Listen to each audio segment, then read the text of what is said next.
ACB ने आपाशी और CAD महकमे के चीफ इंजीनियर बी हरिराम के खिलाफ गैर मुतनासिब असासों का मुकदमा दर्ज कर लिया। तहकीकात के दौरान हरिराम की रिहाइशगाह के बशमूल उनके और उनके रिश्तेदारों से वाबस्ता 13 मकामात की तलाशी ली गई।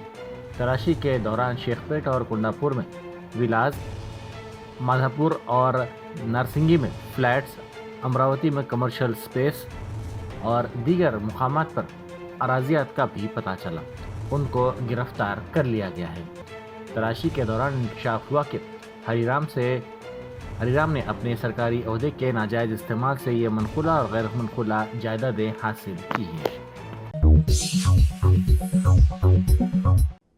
रियासत की असल अपोजिशन बीआरएस के सिल्वर जुबली जश्न के सिलसिले में पार्टी के हेडक्वार्टर्स तेलंगाना भवन में पार्टी के कायदीन हरीश राव और तारक रामाराव ने बीआरएस पार्टी का झंडा लहराया और उन्होंने इस मौके पर प्रोफेसर जयशंकर के मुजस्समे पर फूल मालाएं भी चढ़ाई। बाद अज़ां ये दोनों कायदीन एलकारतूती रवाना हो गए, जहां पर बीआरएस की सिल्वर जुबली तकरीब मनाई जा रही है। दवाखाना उस्मानिया के डॉक्टर्स ने तेलंगाना में पहला कामयाब आंतों का ट्रांसप्लांटेशन किया, जो एक बड़ी तिब्बी कामयाबी समझी जा रही है। डॉक्टर्स ने 40 साल मरीज का ये ऑपरेशन किया जो शॉर्ट गट सिंड्रोम से मुतासिर था। दवाखाना उस्मानिया में इसको शरीक किया गया था।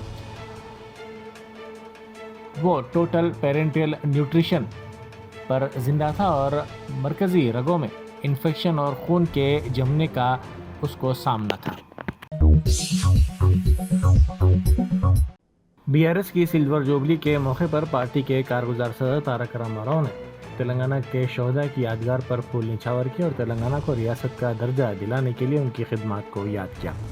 इस मौके पर मीडिया से बात करते हुए उन्होंने कहा कि प्रोफेसर कोंडा लक्ष्मण बापूजी और प्रोफेसर जयशंकर तेलंगाना तहरीक और तेलंगाना के सफ़र के लिए एक अजीम तहरीक व बुनियादी सुतून रहे। उन्होंने कहा कि गुज़िश्ता 25 साल के इस सफ़र में साबिक़ वज़ीर आला व बीआरएस सरबराह के चंद्रशेखर राव की क़यादत में पार्टी ने कलीदी रोल अदा किया।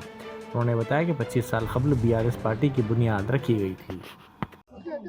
సరిగ్గా 24 ఏళ్ల కిందట ఎక్కడైతే గులాబీ జెండా మొట్టమొదటిసారి ఎగిరిందో అదే జల దృశ్యంలో ఈరోజు తిరిగి రజతోత్సవ సంబరానికి మేమందరం కలిసి ఇక్కడికి వచ్చి ఏ పెద్ద మనిషి అయితే ఆనాడు గులాబీ జెండాకు తెలంగాణ రాష్ట్ర సమితి అనే పార్టీకి ఏ అండా దొరకని నాడు, ఎవరు కూడా కనీసం ఆశ్రయం ఇయ్యని నాడు నేనున్నానంటూ ముందుకు వచ్చి తన ఇంటిని ఆ రోజు మా పార్టీ ఆఫీస్కు ఇచ్చి వెన్నుదట్టి గుండె ధైర్యాన్నిచ్చి ముందుకు నడిపిన స్వర్గీయ ఆచార్య కొండా లక్ష్మణ్ బాపూజీ గారి జల దృశ్యంలో ఈరోజు మళ్ళీ వారికి నివాళులు అర్పించి కలుసుకోవడం గొప్పగా ఉంది, సంతోషంగా ఉంది. పెద్దలు కొండా లక్ష్మణ్ బాపూజీ గారు గాని, స్వర్గీయ ఆచార్య కొత్తపల్లి జయశంకర్ గారు గాని ఈ ఉద్యమానికి మా పార్టీ ప్రస్థానానికి ఒక రకంగా చెప్పాలంటే స్ఫూర్తి మూల స్తంభాలు వారు. టీఆర్ఎస్ పార్టీ ఆనాడైనా ఈనాడైనా ఉద్యమ పార్టీగా రాష్ట్రాన్ని సాధించి सक्सेस द स्कूल के जिम्मेदारान की जानिब से लड़कियों की मेयारी तालीम और बीबी माहौल में तरबियत के लिए टोरी चौकी, आसिफ नगर और पुरानी हवेली ब्रांचेस में लड़कियों की तालीम और तरबियत के पेश नजर अपने नौयत के मुनफरिद तालीमी इदारों का क़याम अमल में लाया गया है। ऐसे वालिदैन जो अपने बच्चों की मेयारी तालीम और तरबियत के लिए किसी मेयारी तालीमी इदारे की तलाश में है तो इस सिलसिले में पुरस्कार इमारत खुशादा क्लासरूम में आपकी शहजादियों की तालीम और तरबियत, हुस्न अखलाक, हिफ्ज़ कुरान करीम और स्पोर्ट्स के अलावा तालिबात की ख़वातीन अमले के जरिए निगरानी व हिफाजत का इत्मीनान बख्श माहौल है। तो जल्दी करें, सही वक्त पर दुरुस्त फैसला करें और सक्सेस द स्कूल का इंतखाब करें। शुक्रिया।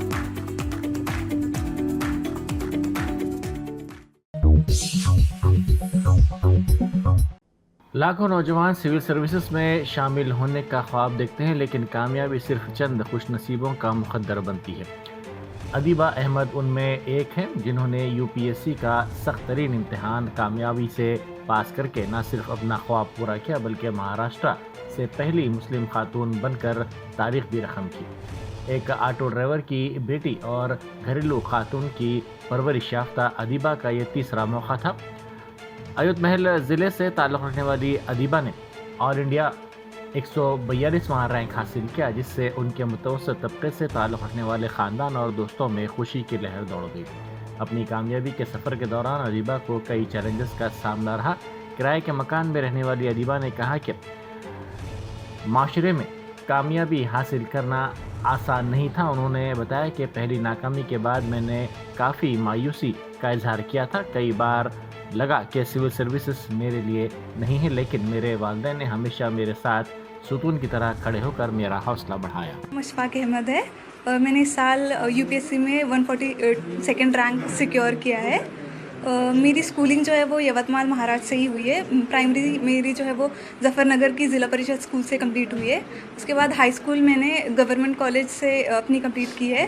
ग्रेजुएशन जो है वो मैंने पुणे के आज़म कैंपस से अपनी कंप्लीट की थी बीएससी मैथमेटिक्स में। 12th के बाद ही मैंने ये डिसाइड कर लिया था कि मुझे यूपीएससी करनी है। इंस्पिरेशन इसकी मुझे अपने मामू के थ्रू मिली, जो सेवा एनजीओ के सेक्रेटरी है। उन्होंने मुझे जो है वो इंट्रोड्यूस करवाया कि एक आईएएस ऑफिसर होता क्या है, उसके लिए आपको किस तरीके से प्रिपरेशन करनी है, ये सब चीज़ें। तो मैंने वहाँ से डिसाइड कर लिया था कि मुझे अब यूपीएससी करनी है। तो फिर ग्रेजुएशन के फ़ौरन बाद ही जो है वो मैंने अपनी प्रिपरेशन स्टार्ट कर दी थी यूपीएससी के लिए। पहले मैंने जो है वो अपना फर्स्ट अटैम्प्ट मुंबई से दिया था, हज हाउस से। सेकंड अटैम्प्ट के लिए से मैं दिल्ली चली गई, जिसमें हमदर्द स्टडी सर्कल से जो है वो मैंने अपना सेकंड अटैम्प्ट दिया। और फाइनली जो मेरा ये वाला अटैम्प्ट रहा है, जिसमें मुझे फाइनली सक्सेस मिली है, वो मैंने जामिया मिल्लिया इस्लामिया से दिया है, आरसीए में। मेरी ये जो पूरी जर्नी रही है उसमें बहुत सारे उतार चढ़ाव रहे हैं, लेकिन जो है मेरी फैमिली का सपोर्ट बहुत ज़्यादा इसमें रहा है, स्पेशली मेरे पेरेंट्स का। मैं फाइनेंशियली थोड़े हम्बल बैकग्राउंड से बिलोंग करती हूँ। मेरे पापा जो है वो ऑटो रिक्शा ड्राइवर है, लेकिन फिर भी उन्होंने कभी मुझे ये एहसास नहीं होने दिया कि हमारे पास रिसोर्सेज की कमी है। उन्होंने हमेशा मुझे सपोर्ट किया है। मेरी जो मदर है उन्होंने मुझे हमेशा सपोर्ट किया है। कहीं ना कहीं मैं जो एक पेट्रियार्कल सोसाइटी से बिलोंग करती हूँ, इसके बावजूद भी कभी मेरे पेरेंट्स ने मुझे ऐसा महसूस नहीं होने दिया कि तुम लड़की हो, तुम ये नहीं कर सकती। उन पे दूसरों का भी प्रेशर था, फिर भी उन्होंने इस प्रेशर को हैंडल करते हुए मुझे सपोर्ट किया है। मेरी पूरी फैमिली, फ्रेंड्स, टीचर्स, सब ने मुझे इस जर्नी में जो है वो बहुत ज़्यादा सपोर्ट किया है। मैं अपनी प्रिपरेशन की बात करूँ तो ये मेरा 4th अटैम्प्ट था, तो इससे आप अंदाज़ा लगा सकते हैं कि जर्नी बहुत ज़्यादा डिफ़िकल्ट रही है। फेलियर्स बहुत सारे आए हैं इसमें, लेकिन मैंने इस जर्नी में एक चीज़ सीखी है कि आपको पेशेंस और कंसिस्टेंसी जो है वो कभी इन दोनों चीज़ों का साथ नहीं छोड़ना है। ये दोनों चीज़ें ही है जो आपको जो है वो आपकी डेस्टिनेशन तक पहुंचा सकती है। आपके पास फेलियर्स आएंगे, बहुत सारे आएंगे, लेकिन आपको उन फेलियर्स से सीखना है कि आपकी गलती कहाँ हो रही है और आगे बढ़ना है। शहर में शदीद गर्मी के दौरान मुशीराबाद के आधार सेवा केंद्र में मुनासिब कूलिंग सिस्टम्स जैसे एसी और पंखे ना होने के बायस शहरियों को मुश्किलात का सामना करना पड़ रहा है। मरकज़ में एयर कंडीशनर्स और छत के पंखे सही तौर पर काम नहीं कर रहे हैं, जिसकी वजह से शहरियों को अपने दस्तावेज़ात से खुद को हवा देना पड़ रहा है। एक मायूस शहरी ने कहा कि हमने अमले से कई मरतबा कूलिंग के मसले पर शिकायत की, लेकिन कोई मुनासिब जवाब नहीं मिला। वरंगल के मजाफती इलाके एलका तुर्ती में बड़े पैमाने पर आज बीआरएस की सिल्वर जुबली तकरीब मनाई जा रही है। 1200 एकड़ पर बड़े पैमाने पर जलसे-आम मुनक़िद किया जा रहा है। तवक्को की जा रही है कि 10 लाख अफराद इस जलसे में शिरकत करेंगे।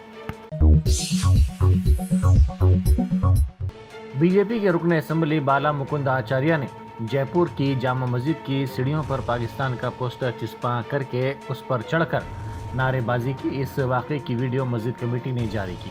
वाक़े के बाद पुलिस ने एमएलए के खिलाफ एफआईआर दर्ज कर ली, जिसके बाद बाला मुकुंद आचार्य ने माफ़ी मांगी। बीजेपी के रियासती सदर ने फ़ोन पर एमएलए के इस अमल पर नाराज़गी का इजहार किया। तो अगर किसी को लगता है फिर भी कि ऐसा लिखने से, ऐसा बोलने से वहां पर किसी को अगर कोई दुख हुआ है तो उसके लिए खेद है, क्योंकि इस समय हम सबको साथ खड़े रहना है और मोदी जी के फैसले के साथ रहना है और पाकिस्तान को, आतंकवाद को मुंह तोड़ आप उनको जवाब देना है। इसमें आप सब, हम सब एक साथ हैं एक दूसरे का और सरकार के साथ रहें। दूसरा, इन्हीं ने कहा है कि बाजार बंद करें, जयपुर बंद करें, ये बंद करें, हिंदुस्तान, किसी को कुछ बंद नहीं करना। आपके मेरे व्यापार बंद करने से किसको फायदा होना है? नुकसान सरकार को होना है, नुकसान व्यापारी को होना है। हम क्यों बंद करेंगे अपना व्यापार? हम अपना कोई व्यापार बंद नहीं करेंगे, हमें कोई जयपुर बंद नहीं करेंगे। इस प्रकार की कोई अफवाहों में हमें सब खुला रखना है, निडर होकर जीना है और हमेशा आतंकवाद के खिलाफ बोलना है, आतंकवाद के खिलाफ हमें सबको साथ में खड़े रहना है। मेरा आपसे यही अनुरोध और अपील है, किसी प्रकार की कोई अफवाहों में ना आए। सामूहिक, क्या हिंदू, क्या मुस्लिम, क्या अन्य सारी जाति पंथ के लोग एक रहें, क्योंकि उन्होंने अपना जाति धर्म पूछकर ऐसा किया क्योंकि वो चाहते थे कि देश में किसी प्रकार से माहौल खराब हो। यहाँ ये षड्यंत्र रचने की साजिश थी आतंकवादियों की। इसलिए आपको हमको षड्यंत्र को समझना है और सबको एक आवाज बुलंद करके आतंकवाद समाप्त हो, इसके लिए एक साथ खड़े रहना है। मेरी आपसे यही अपील है। और किसी भी व्यक्ति को, किसी धर्म, किसी जाति विशेष वर्ग को कोई आहत करना मेरा कतई उद्देश्य नहीं था। फिर भी किसी ने अफवाह फैला दी, किसी ने कोई माहौल खराब करने का प्रयास किया, बताना या उसको दुख पहुंचाना मेरा कोई उद्देश्य नहीं है। किसी को अगर किसी प्रकार का है तो उसके लिए मैं खेद व्यक्त करता हूं। आप हम सब इस समय सामूहिक खड़े रहें। मुंबई में ईडी के दफ्तर में आग लगने का वाकया पेश आया, जिसके बाद फायर ब्रिगेड के अमले ने वहां पहुंचकर आग पर काबू पाने की कोशिशों में तेजी पैदा कर दी। ये आग आज सुबह तकरीबन 2:30 बजे भड़की, जिसके बाद तकरीबन 12 फायर इंजन्स को फौरी तौर पर तलब कर लिया गया। मुंबई फायर ब्रिगेड के मुताबिक आग लगने की वजह ताहाल मालूम न हो सकी।